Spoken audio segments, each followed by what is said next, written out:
Welcome back to another episode of the Israel Connection. Ever since October 7th, Israel is at war. Things are unclear, very vague, and it is become increasingly more and more difficult to cover everything that's happening, but we're still going to do our best to provide that with this episode. Here we go. Hello, everybody. Welcome to another Israel Connection session. Today is January 22nd. It has been a while since our last session, and there's a lot to talk about for today, starting with the headlines from the Washington Post regarding both the pressure the United States is putting on Israel to achieve a more strategic planning, at least from the future. And we're also going to discuss what is happening right now in Gaza regarding humanitarian aid, regarding, I'm guessing, whatever we can grab about the fightings, where this is going. So, starting from what we know, Israel has shifted, referring to it as stages, from stage 1 to stage 2 of the fightings, meaning that it changes the way it acts in Gaza, in the West Bank, and the way the military acts. And I guess it really depends on how you view the fighting within Gaza, whether it's more airstrikes, more troops in person, doing infantry work. Each one is different, and each one is appearing to be different regarding the attack. So after October 7th, Israel was at a defense stance first, trying to prevent more entry of terrorists to Israel. That was the first week, and that was the first stage of the fighting, leading to the next stage of infantry, of a ground operation, a vast scale ground operation that is also included a lot of reservists, a lot of reserves that were recruited for the military.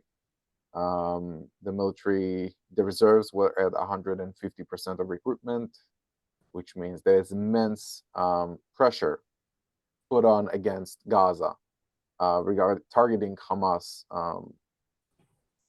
targets and Hamas destinations to try and achieve two goals, right, for this operation. We've always talked about the two goals. The first one is the release of the hostages, the 136 hostages that are still in Gaza, but also to diminish Hamas, or more precisely, to diminish Hamas military presence in Gaza, meaning destroy any means of terror that Hamas has in Gaza. Diminish Hamas, in difference from diminish Hamas's abilities, is a very, very big difference. Because as we know, Hamas as an organization is an idea, it's an agenda, it's a motive. And to diminish a motive is something that takes more than a couple of months with a military operation to do, than to try and destroy any means of terror that exists, whether it's rockets, ammunition, control panels, whatever it is that Hamas has used at the moment to attack Israeli citizens. The further we go, the more we realize that those two targets of both safe return of the hostages and diminish the military presence, the armed presence of Hamas, do not align always. They're not always the same thing. Meaning, attacking Hamas posts is not equal to release of hostages. Then we have two different lines in which this draws the operation, whether the main goal should be diminish Hamas's presence, or the main goal should be return of the hostages. And that also dictates how the military operates within Gaza and within other frontiers as well. Because as we know, the operation in Gaza is also influenced by the hostility from the north with Hezbollah, which is another frontier, and by the instability in the West Bank, which also exists. Hello, Rachel. If you don't mind just muting yourself so there wouldn't be any more noises. Please feel free to open your mic at any point and ask questions. No worries there. So as I was saying, when we look at the military operation today, it is influenced by all of those different aspects, both the other frontiers that Israel is experiencing, North, West Bank, and Gaza, and also within the pressure that exists with Israel regarding the hostages, regarding the safe return of the hostages, the families of the hostages are the main pressure influences regarding that, and also the international pressure to achieve a more strategic destination soon, or at least come up with a clear vision of what the solution might be. All of those impact eventually the frontier that we see in Gaza. All of them impact the way the IDF acts, the way military operations is going, and the way certain military destinations are being achieved. We know that if originally the idea for the IDF was to completely clear off the Gaza Strip, to go over each house, each tunnel, make sure that there was not a single bullet left in Gaza that could be used for terror. We know that that's not the case anymore. We know that the IDF realizes that this is not something that can be achieved, at least not in a couple of months. I think that's something that it was may have been clear to everybody from the beginning, but there was a different way of knowing this destination and also acting by it. There's less airstrike, there's less attempts to take down entire buildings that are Hamas affiliated, whether it's control panels, bunkers, or military, essentially ammunition caches that the Hamas had. And it is more about infantry work, meaning troops on the ground going to certain destinations, certain areas that they know that are strategic for Hamas, and trying to take them down. Shifa Hospital was the main goal for that. Shifa Hospital in the northern part of the strip was a huge Hamas outpost, was a huge um, data center that the IDF took over, and it was in order to show Hamas that it can take over strategic destinations and keep them intact uh, as much as possible. And it seems like this is where this military operation is transferring to more infantry work, more ground work, which obviously causes more casualties from the IDF side. More troops are getting killed every day because of the infantry work, and it's um, being so meticulous with identifying the exact specific target that we want to do, whether it's a tunnel, whether it's a bunker, whether it's a house, knowing that it is going to be well trapped, well mined, and we see it every day. We get more names of IDF, Poland IDF soldiers that died during those operations. But this is where it seems, at least, that the IDF has shifted its presence. Now, the reason why we're talking about what is going on in the Gaza Strip is because understanding that the military operation changes its actions also mean that it affects the international scale of the debate regarding how should we act, whether it's humanitarian aid, whether it's international support, other countries to become more involved with Gaza. These are all part of the discussions, and also within the discussions regarding to the safe return of the hostages.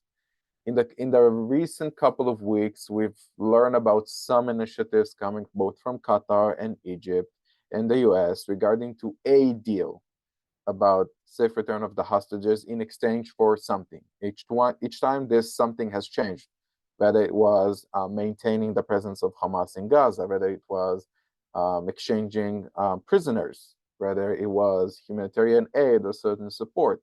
Each one, the cost for returning the hostages has changed. We haven't heard anything official from the Israeli government regarding this discussion yet. We don't know if there was any Israeli attempt. Usually, by the way, at least in the past couple of months, whenever that type of a deal was established, you would first hear it from foreign sources before you would hear it formally from the government. And this is because whether it's an attempt by the government to keep everything blurred until the last minute, or just misaction regarding the Israeli citizens. But this is what it seems to be at the case at the moment. Um, from what I know and from the reports I'm receiving from the Israeli embassy, humanitarian aid is entering Gaza constantly ever since October 8th. Humanitarian aid never stopped entering Gaza if the IDF could identify that the source that's receiving humanitarian aid is not Hamas. And this has been ongoing for 3 months now. Whether that humanitarian aid was also including gas or not, that was changed based on the relationship, based on the discussion that was having. But medical assistance, food, supplies, all of those have been entering Gaza for months now. The false narrative of humanitarian aid being denied to Gaza is something that Hamas do to try to prescribe this humanitarian aid crisis that's happening in Gaza and blame it on exterior sources and not internal sources. The main cause for the humanitarian crisis Gaza is experiencing is Hamas. Only 10% of the water factories, only 10% of the water consumption within Gaza comes from Israel. Only 20% of Gaza's electricity comes from Israel. The majority of water and electricity Gaza had manufactured in Gaza, and all of those plants were destroyed by Hamas in order to create the humanitarian crisis we're seeing, but blamed on Israel in order to make it seem like humanitarian aid. It is a humanitarian aid crisis, but try to put the blame on Israel rather it's in Hamas. Humanitarian aid has been entering Gaza for months, but Hamas has steal the humanitarian aid from the trucks, from UNRWA, from the Red Cross. There's footages of those happening as well. And this is something that really bothers me because thinking about how many crowdfundings we've seen for the aid of Gaza, for the aid for humanitarian of Gaza, the millions of dollars that flew into Gaza in the past 3 months, and it was immense. A lot of politicians, a lot of popular figures, a lot of influencers were putting them on front in order to fund more, to get more money for Gaza, for the support of the citizens to try and tackle that humanitarian aid. And none of it comes to Gaza eventually. At what point do we start asking ourselves, where did that money goes to? At what point do we start asking ourselves, why is nothing changes, even with all of those resources flowing into Gaza? And that's part of the question that we want more people to ask, more international support to ask in order to really understand what is happening. Why is it reaching its end goal? Why are we not seeing more efforts of humanitarian aid happening in Gaza? The simple answer is because Hamas doesn't allow it. Hamas enjoys the catastrophe. Hamas enjoys the crisis that is happening because it makes more money flow in. And it uses this money for terror. And I think this is not going to change until Hamas is not going to change. That's their way of action. By the way, they're not the only one acting that way. Every terror organization does the same thing. They create the crisis. They make it seem like the civilians is miserable. They make a lot of people donate money and try to make it to the destination, and eventually they use it for their purposes. This is what's been going on for Gaza for years now, and it's still the same. All right, that was my spiel. Gabe, I saw that you raised your hand a little bit earlier. Yeah, you've sort of hinted at this, but my question is, Yeah. Is there speculation on at this point what Hamas wants? Never mind why they did the attack, what they hoped to accomplish. My question is, what do people think Hamas wants? Do they just want to create as much chaos as possible for as long as possible, doing Israel the most damage? Do they want to disengage from what they started?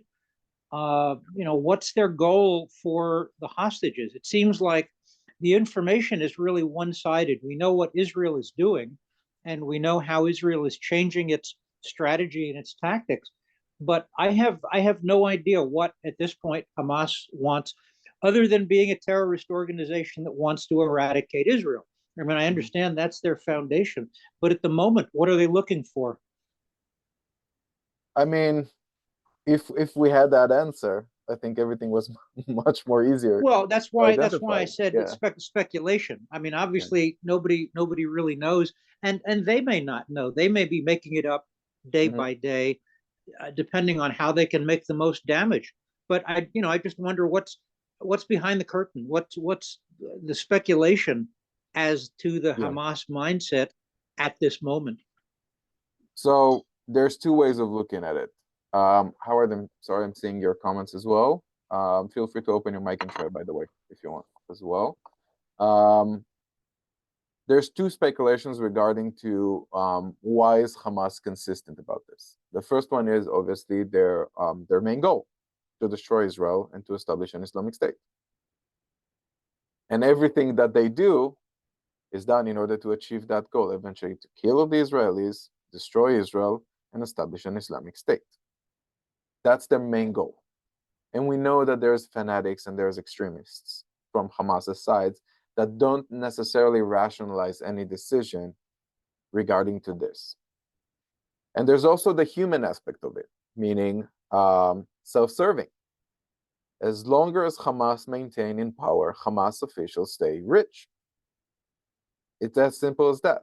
As long as Gaza stays as a humanitarian crisis source, the more money flows into Gaza, the more money Hamas steals from those humanitarian aid sources, and the more rich they get.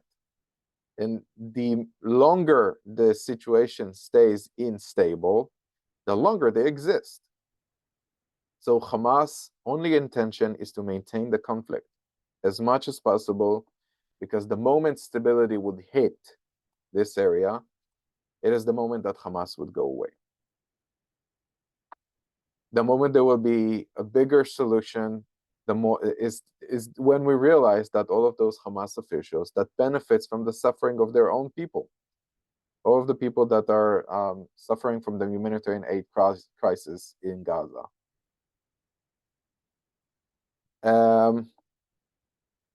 Sorry, Jeff, I'm reading your comment in the chat.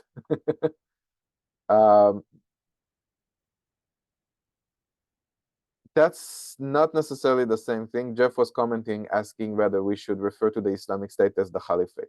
That may make their intention even more clear. Hamas definitely affiliates with Iran. And Iran's goal is to establish the Caliphate, to establish an Islamic State ruled by a religious, extreme religious Islamic rule called the Caliphate, which is also very, very conservative in its views regarding women, regarding essentially everything. But it is going to be a cohesive one Islamic State from the Persian Gulf all the way to the Mediterranean Sea. This is the Islamic State vision.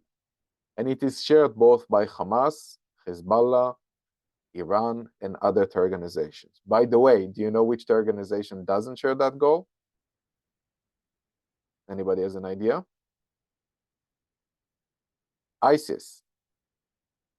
ISIS shares the view of an Islamic State, but one that is different from Iran. And recently, I don't know if you've been following with the terror acts that ISIS commits against Iran in what's his name? The terrorist that was taken, I think, a year ago. I have to remember his name. Anyway, there was a lot of people were coming to visit his grave, and ISIS have triggered a bomb in a mass attended event that killed a lot of Iranians and took responsibility of it. And the reason of that is ISIS is Sunni and Iran is Shia, which is something that we don't necessarily dive into when we try to understand the complexities of the Islamic world as well. Go ahead, Josh, Gabe, you have more questions? To change the subject, can you tell us a little bit about yesterday's events, what Jennifer Rubin said, if it was anything different from what we've seen in her Washington Post columns, and so on? All right, so before we change the subject, Are there any more questions, reactions, or comments regarding current situation in Israel? Joshua will definitely talk about that. Okay, what's the difference between ISIS and Hamas and Hezbollah? Okay, you said one might go towards maybe the Shiite faith of the Muslims. What's ISIS' main goal? ISIS' main goal is to establish an Islamic State, but a Sunni Islamic State. Iran's goal is to establish a Shia Islamic State. Qasem Soleimani, thank you, Deborah, very, very much. It was Qasem Soleimani's grave that people were coming to in Iran. A bomb was triggered by ISIS that killed a lot of those citizens, and ISIS took responsibility of that. There are two different main approaches in the Islam, the Sunnah and the Shia. They varied by the different prophets that they believe in. That's the main religious aspect that changes the differentiate between the two of them. Some of them share the same sacred places, such as Mecca, and some of them don't. But essentially, when it comes to extreme beliefs, such as Hezbollah and Hamas in Iran, they believe in the establishment of a Shia Islamic country, which is different in its beliefs than the Sunni Islamic country. Both of them are extreme. Both of them are more than capable to use terror as much as possible, as fear against the Western world and its many varied forms to achieve their goal.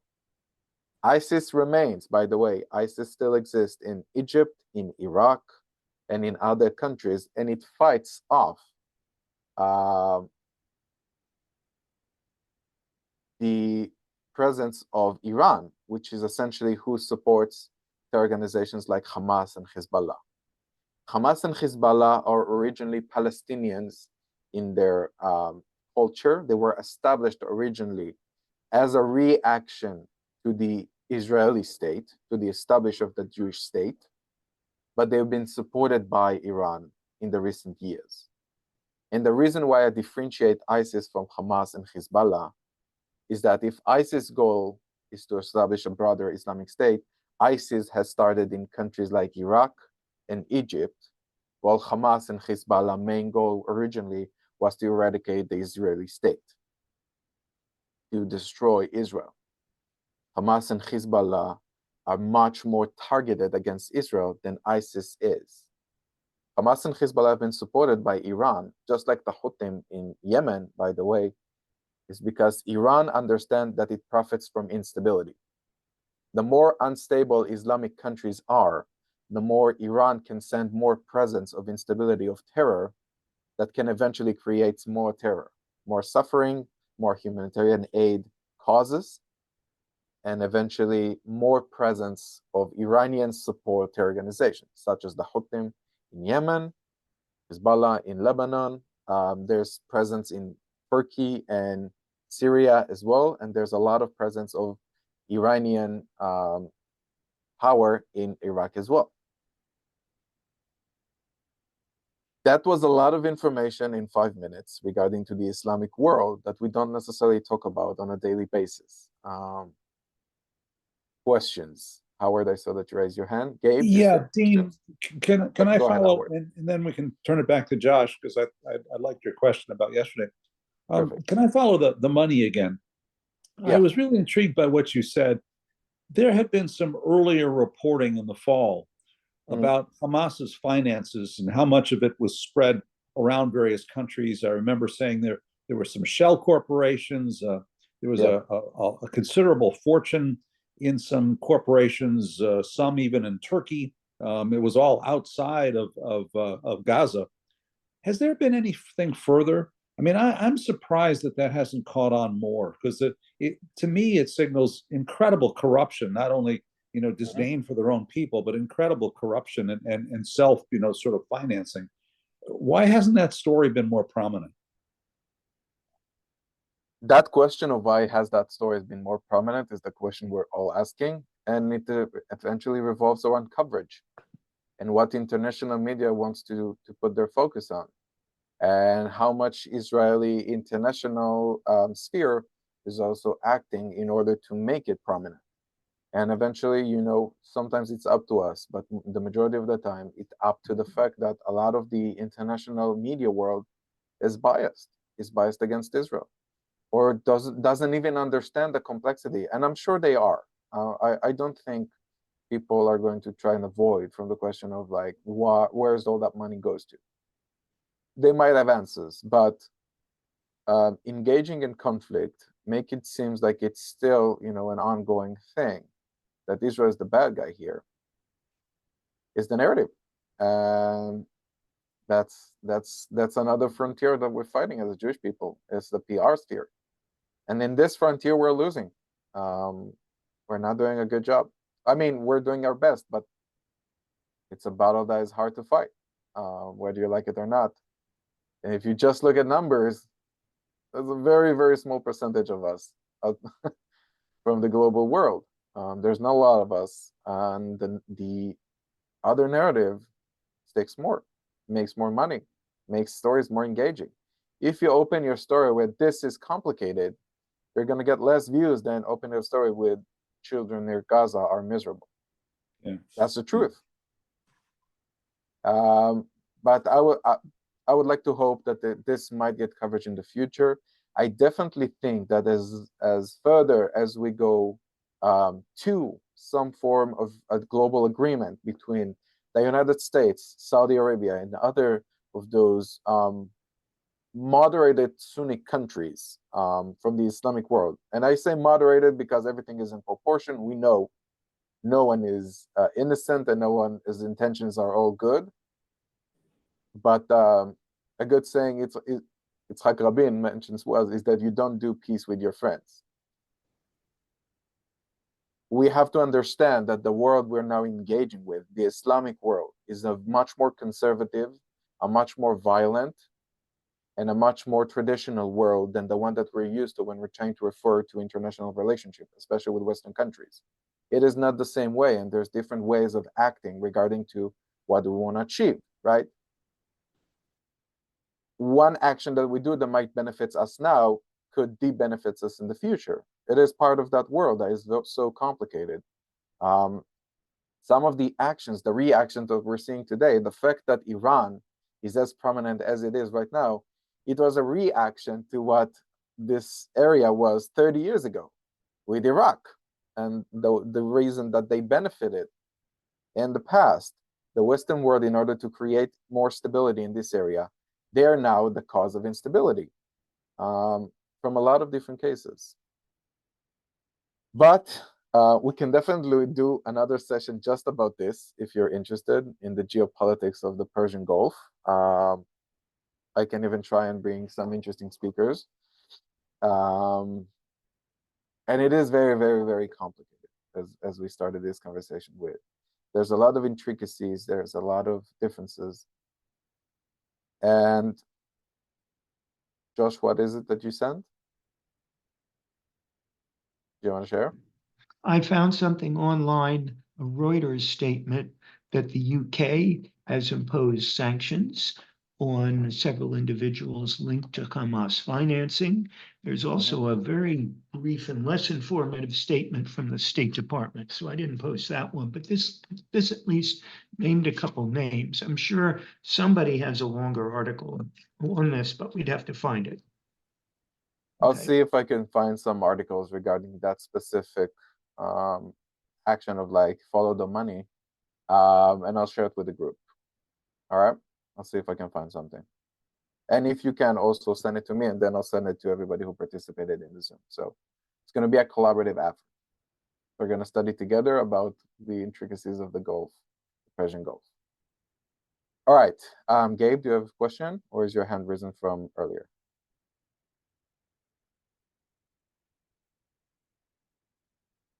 All right. Sorry, forgot. No wonder my arm was getting stiff. Fair enough. Stretch it a little bit. All right. As always, we thank you, Josh, for sharing. All right, we already got some articles flowing. I will gather all of them and I'll share with you in an email so we can go back and look into it. Yesterday we hosted what I believe is a really, really important event. We called it Shine a Light because originally it was based off a grant that's called Shine a Light that meant to create more work in the combating anti-Semitism sphere. It was supposed to be a Hanukkah program. But ever since October 7th, we realized that this is not going to be just anti-Semitism. This has to focus on Israel as well. And it didn't happen in Hanukkah because October 7th as well. So it shifted both in date and in content to January and to focus on Israel from many different perspectives. We created this event for community builders. We wanted to focus on involved community members, Jewish professionals, educators, anybody who's interested in enriching Jewish life in our area to be part of it. And the way we constructed it was that we first worked with all of the different community builders we have in our area that we've reached out to and asked what will be interesting for you. We asked them for participation, we asked them for their ideas, and that's how we've originally constructed all the main speaker for the event and also the breakout sessions. So we had the main speaker, which was brilliant, and we'll talk a little bit about her as well. She's a Washington Post columnist, and in her speech, she referred mainly to what's her view from a Washington Post columnist's writer regarding what is happening in Israel, how is it affecting Jewry here, and what might need to change for that to happen for future causes. Jennifer Epstein was a really, really good speaker. I've enjoyed listening to her. And followed by her speech, we've created 10 breakout sessions. The majority of the breakout session leaders that were in the event are Northern Virginians, are from the DMV area, are local. And the main point of it was to show to the world, to show to our community how amazing resources we have right here in our reach, and would love to join any session in any organization because they're all interested in enriching Jewish life. So it was connecting with community builders and resources and engage in interesting conversation. The session that we had were, we had a briefing with Sosan, a Druze woman who's the Minister of Diplomacy in the Embassy of Israel, where she shared her personal perspective as someone who works in the Israeli embassy right now in general, and more personally about her position and her personal experience and how it affects, which I've heard was a really, really interesting session. We had a professor of law from George Mason coming and talking about the limits of free speech from a legal perspective. That was also, I've heard, was a really, really good session. We had a speaker from the Washington Bureau that talked about misinformation on media. That was also interesting, and I've heard a lot of good comments about him. We had a conversation with therapists about how do we talk to children regarding this current situation, led by, I'm forgetting the names by now, I'm sorry, but I'll share the program with you, you can see all of it. We had a speaker about the law of war from the military perspective and the international law, which also was very, very interesting. I led a session about unpacking the conflict. How do we engage in a conversation about Israel right now, and what's the important point for discussions that we might have? Zina led a session about engaging unaffiliated communities. We also had Nati, who's the executive director of the Israel Fellow Program in Hillel International, and she talks about situation in campuses from Hillel's perspective. All in all, we had amazing breakout sessions, and our main complaint for many people was we shouldn't have more time so we could attend more of those sessions. And I'm really, really glad that that was the feedback that we got. It meant that we did a good job. Lanitra, our board members, also talked about racism and anti-Semitism and the connection between the two of them, who I've heard was very, very, very successful as well. And for who of you who have attended this session as well, I would love to hear how you felt about this. Obviously, we had also good food because it's a Jewish event. And if there's not good food, it's not a Jewish event. So we were really happy with the result. We were really happy with the outcome. Please, if you'd like to share what session did you attended and what was the conversation about, you can go ahead.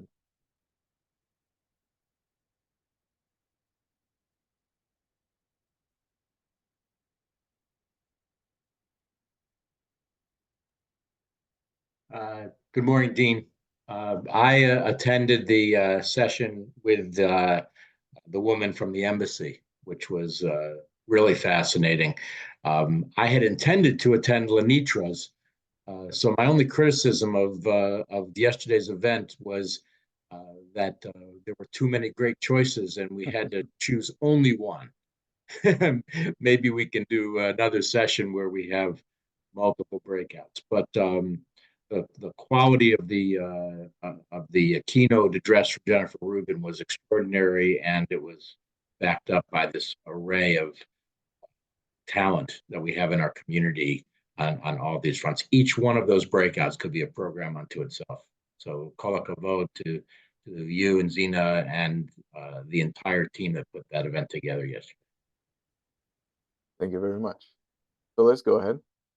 Yeah, I actually attended the breakout session with the attorney, who is a professor at George Mason. And what's very interesting is the fact is that basically he said this whole issue of free speech, they missed the mark, because what happens is that, first of all, 80% of the universities are publicly funded. Okay, private universities, although they do get federal funding, are not protected by the First Amendment. Okay, so anything they have is in their policies. The other thing is that what the issue was, the fact is that the organizations that did not reprimand or do anything with the students that demonstrated against Israel, basically they violated their own policies, because most of the policies say for the universities that you cannot disrupt classes, you cannot prevent students from entering classes, dormitories, etc. So that they selectively ignored their own policies. So it was really a breach of their policies, not a First Amendment issue. And so I thought that was very, very interesting when he said that. Thank you for this. All right, hold on. Susan, go ahead.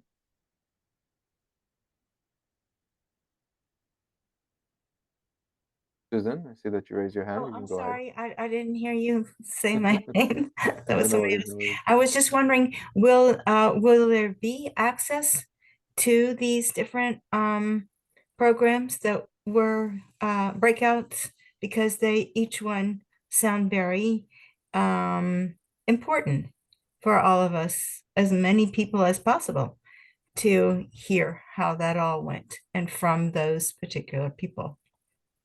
So again, the breakout sessions were not recorded. The intention behind it was to create an intimate space for meaningful conversation. This way we had as many as well, because we want each session to be small and relevant. But the main goal behind this was to show that all of those speakers are from this area. All of their speakers are available and are willing to enrich our lives.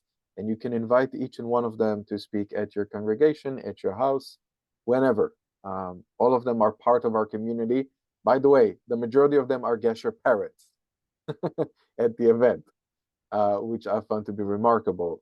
You know, some of them are board members, some of them are community members of our different congregations in Northern Virginia. Some of them are from the DC area, but they're a-okay with making the drive. All of them are available. We would love to have all of them at the JCC. We might do some constructions around it in the future as well. This could be an opening for a future possibility. But definitely the concept of bringing the community together, the community builders together, is something that I think we would try to pursue again in the future. I don't know how, when, or what, but we did receive a lot of very, very good comments from everybody who participated, whether they're affiliated or not affiliated with certain congregation or organization, that this was a good thing. Well, So I'm sorry, since I live in North Carolina now, do you share these things with other Jewish community centers, for example, or, mhm, I mean, some of them might be online. Again, I'm just not too certain yet about the construct, but definitely. Um, And okay. the Shine a Light is their national grant, and they do it every year. So, and federations are sending it through. JCCA is sending it. It's a big thing. Like all Jewish professionals probably know about it. And we would definitely share our program with the JCCA, the JCC Association, so other JCCs could follow and do something similar. A professional development day for your community with interesting breakout session is something each organization can do, and it's really not that that much money involved as well. This is because all of the resources are from the community. It's something that you can do right at your house, at your JCC, at your congregation. So we're definitely going to try and create more of those in the US in general by sharing it with the JCCA and see if other JCCs would follow. We would definitely share everything that we did. There's no reason to hide it or to keep it for ourselves. We're very proud that we did it, and we want more to follow. So whether there'll be online programs from our side or in-person programs happening in JCCs in other locations in the US, both of those are optional. So, could you be a contact person for an organization that wants to shine the light in other cities around the country? Shine a Light is an organization that I am not the contact person for, but I can share their contacts with you if you'd like. Okay, thank you. Dina just sent a link in the chat. I will also add it to the link that I'll send to everybody at the end of this session as well. So don't worry. Phyllis, I see that your hand is still risen. Yeah, I just wanted to add that there are a lot of people at that there yesterday that I had never seen before. That I mean, there were some people that I see a lot, and then there's some people that I had never ever seen before. So it would have been nice to again had more time to talk to some of the people that I hadn't met before and where they were from and that kind of stuff too. I'm really happy to hear that. Thank you, Phyllis. Josh, go ahead. A question for you, Phyllis. At the session you attended, did the speaker comment on activities that, although they might be offensive to Jews or Jewish students, were nonetheless protected activities? For example, certain types of marches, certain types of demonstrations, that kind of stuff. What did you hear? Yes, he did, as a matter of fact. Certain things, for example, certain things do go to harassment. You know, if they're following a Jewish student from one building to another, for example, that can be considered harassment. The whole thing about the saying of the from the river to the sea kind of thing. That's kind of amorphous with everybody giving a different definition of what that means. Again, policy wise, most of the universities did not follow their own policies as far as disruption of classes and a public space and that kind of thing. And so that was what a lot of what he focused on. Was that fact that they basically breached their own policies. The other thing that I found interesting, and I need to get to Steve Toscano about this, supposedly Steve Descano, who is our Commonwealth's attorney, let me just backtrack a little bit. There is a law on the books in Virginia that you are not allowed to wear a mask at a demonstration. Okay? That it is illegal. Supposedly, Steve Descano told George Mason that he would not prosecute anybody who was wearing a mask during the demonstrations at George Mason University. I know Steve. I need to get with him to find out if that is truly what he meant, because it violates state law. If they were wearing masks, and they were wearing masks. So I need to clarify that with Steve. All right. Thank you, Phyllis. Thank you, Josh. Paula, go ahead. Hi.